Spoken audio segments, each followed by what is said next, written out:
Welcome everyone, my name is Sean Law and this is Sydney Lorcana, bringing you all the latest news from Down Under. We're currently in the Store Champ season and we have a special guest today, the decked out Store Champion and Emerald Amethyst expert, Robbie. Hey guys, great to be here. Thanks for having me on, Sean. Got your deck up here. Just before we go and talk about your unique deck, just wanted to say how you feeling since winning the Store Champ last weekend? I'm feeling pretty good, and I guess I can go through a run through if you want of all my matchups because there was just I really kind of pulled a rabbit out of my hat on that one, which is ironic because Rabbit's not in this deck for this 1 week only. But there was a minor issue where we drew in round one. I drew with Cooper. What happened was because my points weren't recorded, but his were, so it should have been a 3-3 draw and a best of two.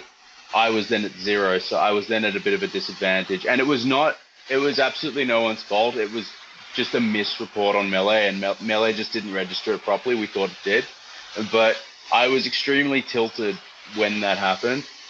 So being able to bring it back and actually just be composed and get there in the end was something that I didn't expect of myself. So I was pretty happy with that. That's good. I've got your deck list up here. I think you should be able to see it.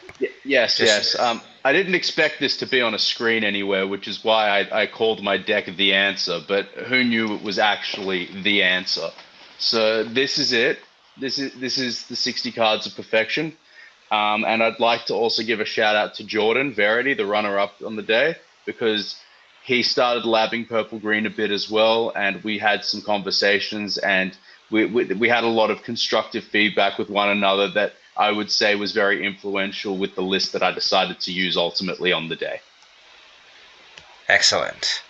And did you want to talk about the different card choices and the quantity of certain cards? Because I can see most of it is four ofs, but there's a couple of three ofs, which I'm guessing are just there because you couldn't fit them in as four ofs in the deck space.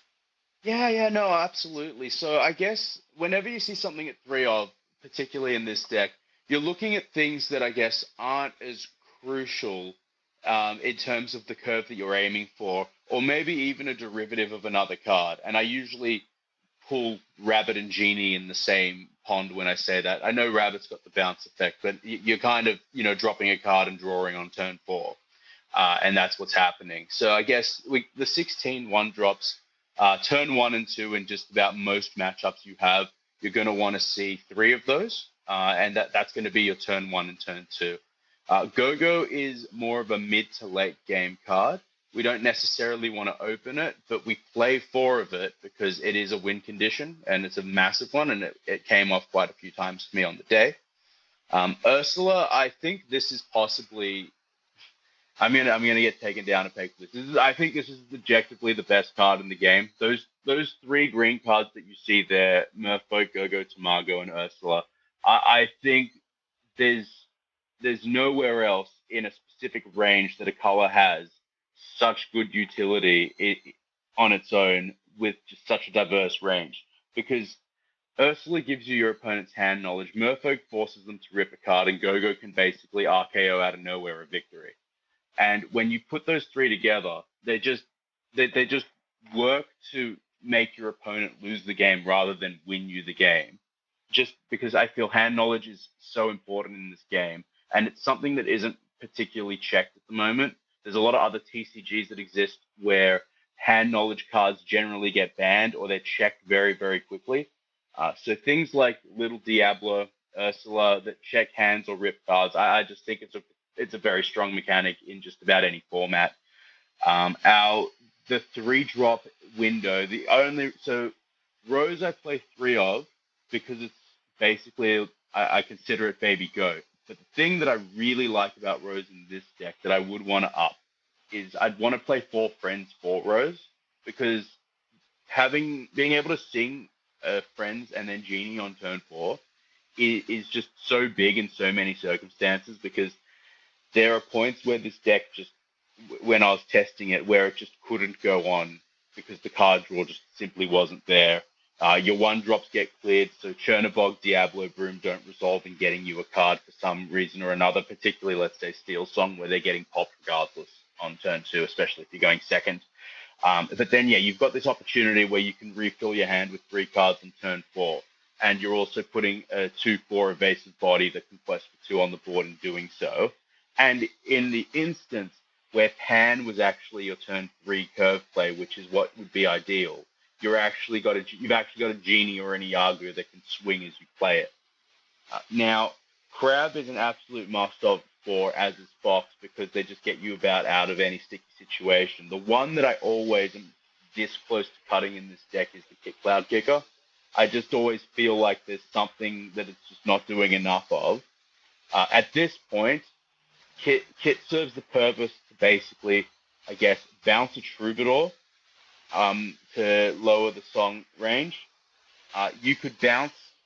It's not good, but you can bounce Aerial if you're worried that they're going to sing a whole new world next turn and say they don't have the ink because it's a Singer 5 and they're playing it on 3. So it's not great, and at that point you're playing from behind. You don't want to do that. The kit was really good though when Hiram was around because yeah, they're playing it again and drawing 2 cards, but they were going to do that anyway if they quest.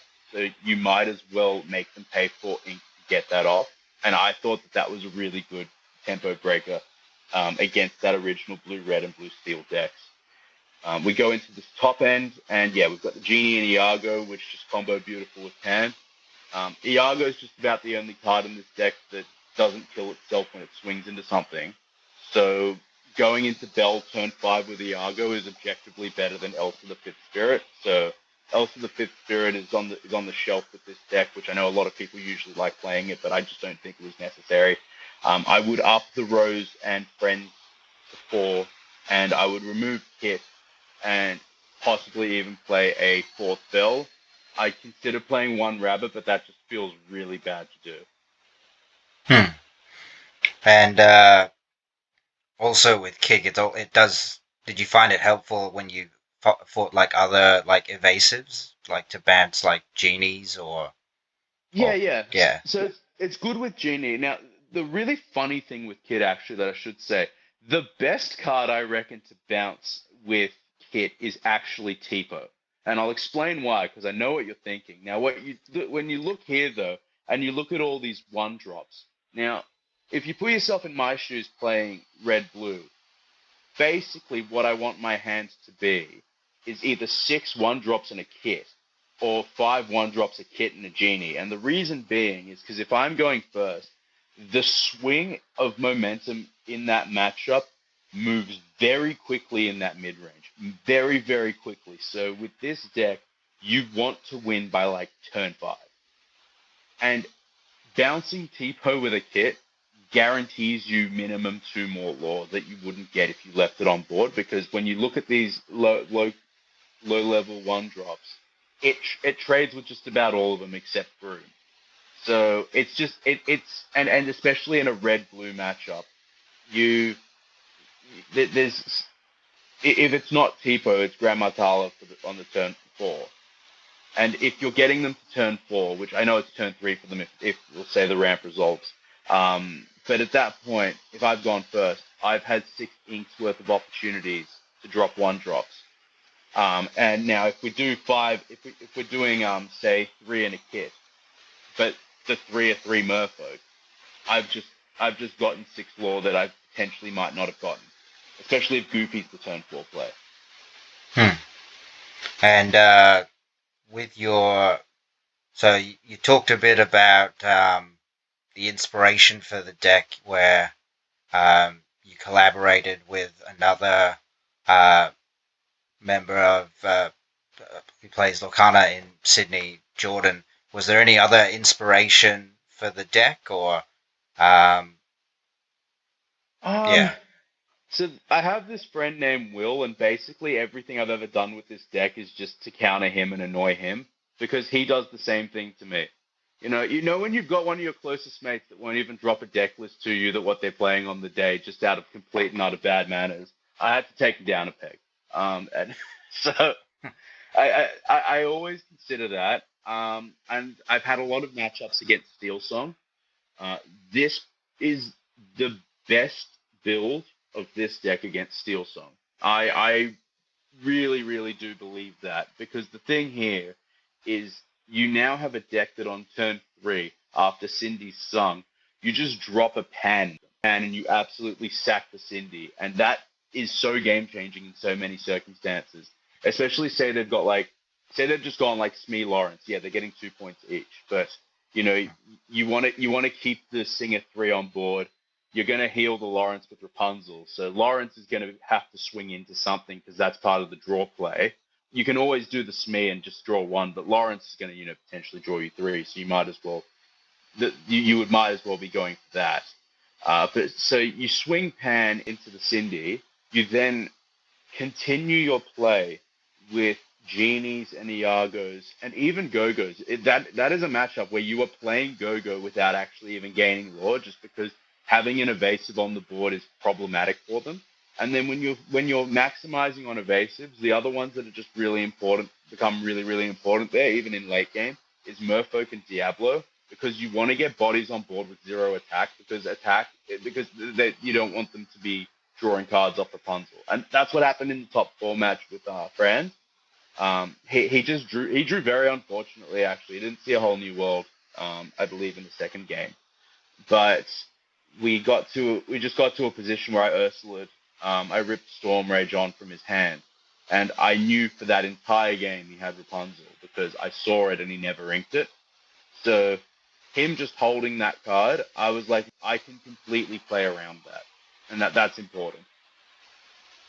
Yeah, well, you talked about before having the hand knowledge allows you don't have to sort of guess that they've got a Rapunzel. You can physically see that they've got it, and then if you play around Rapunzel, it's basically just a 1/5 that quests for two, which Yeah, doesn't really deal with most of your evasive board anyway. yeah, exactly. And the thing is, as well, is say I've seen the Rapunzel with Ursula. I'd rather see a Rapunzel than an Ariel because a Rapunzel's easier to play around. But if I see an Ariel, then all of a sudden the fox I might have probably inked next turn to play Pan. I don't want to ink it anymore because I can just bounce Ursula and in a turn's time play it again. So like that's a big one. I mean, Sean, we had a game last week where like I played Ursula three times against what was it, two friends and a B prep, and it's just so oppressive. It's not fair. Like, it's just not a fair card. Yeah, It's I just mean, not fair. especially That's why I like it. when you play it like on turn 6 just before the B prep, because you know when these like iconic songs are going to be played on curve, throwing Mm. in the Ursula to basically like grab the song, see what they're working with, because sometimes people put in spice in their deck, which can completely blow people out if you don't actually know that it's coming. Mm-hmm. Yeah, absolutely, absolutely. And I would love to actually eventually compile a list, which we might even do at locals, just to know what are the best cards in Lorcana that can be as good as they could be at any other point, either early, mid, or late game. Because I put Ursula and Go-Go both in that category, absolutely. Like Yeah. 100%. Because you can drop Ursula on turn two, you could drop it on turn four, or you could drop it on turn six. And it's impactful in every form. You can drop it on turn 8, 10, 12. It's just always working if you're versing the right decks and you're holding them.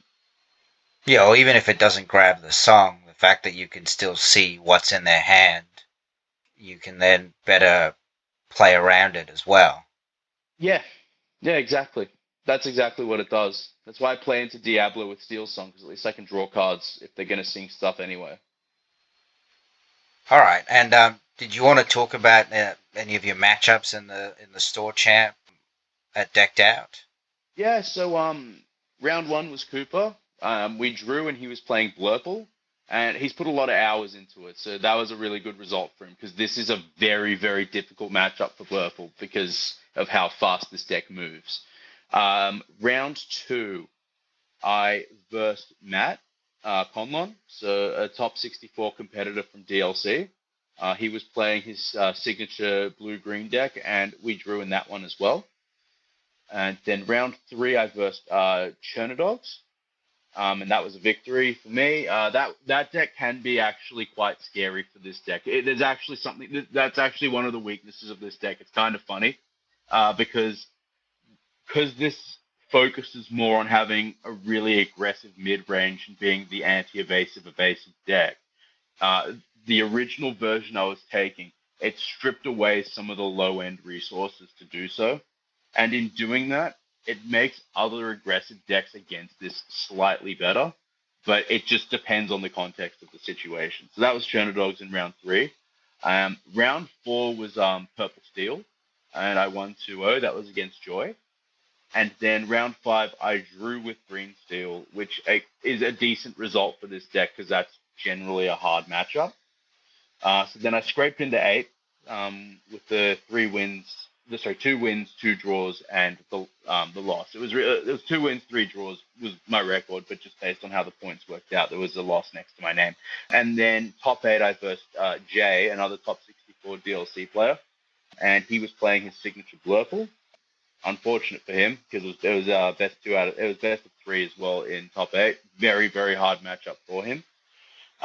Then top 4, I versed Franz, and he generally has my number on any given day, but he just drew quite unfortunately, I would say, in that matchup. I wouldn't say that there was anything too crazy that I did to get there, but I did go aerial for 7, and I thought that was pretty cool.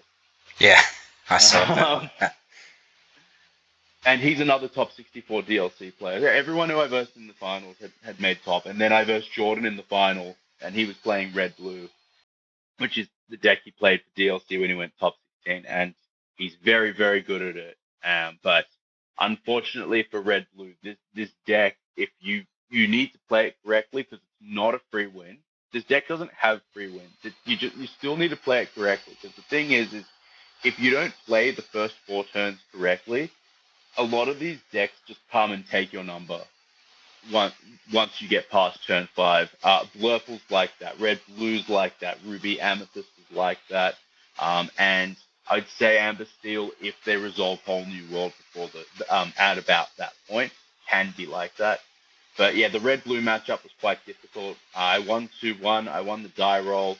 And I believe in one of the games, yeah, Jordan missed ramp. He just drew very unfortunately, but no, it was a hell of a game, and I was just very happy with the outcome. And do you have your champion mat on you? Yeah, it's right here.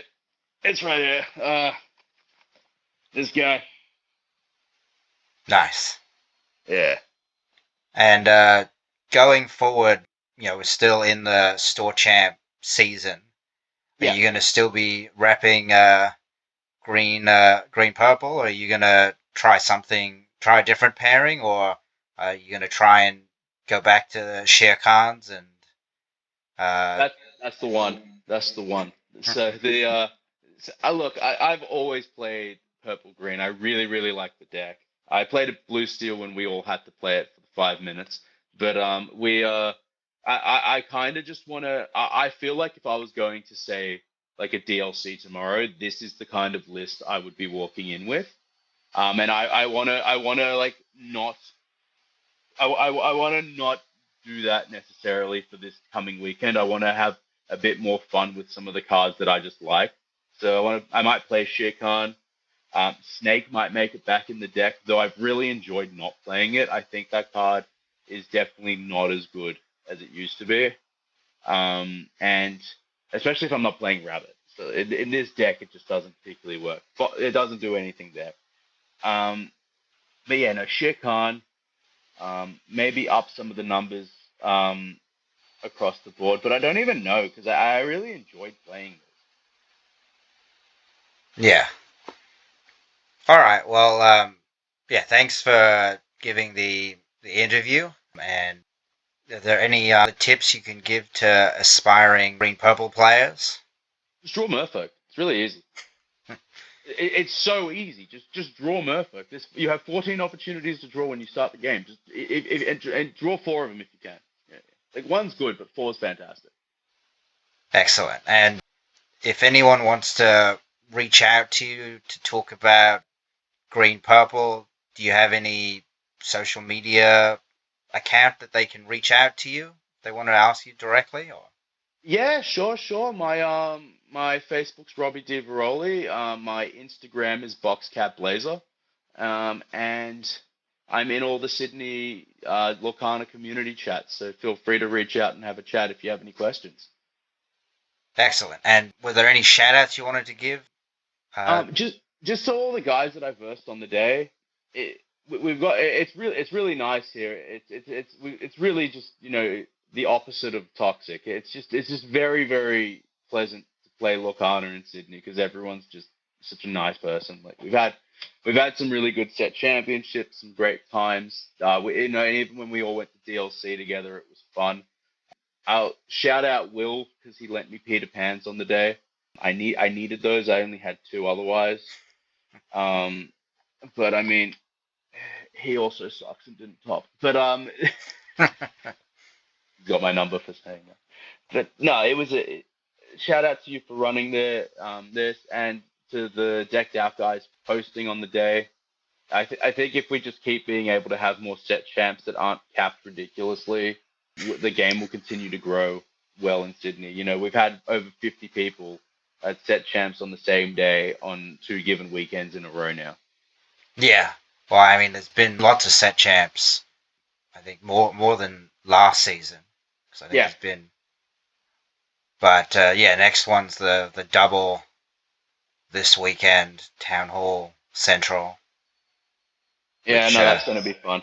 should be No, fun. I mean, that's generally the one with the biggest crowd, I think, because yeah, they everyone goes to.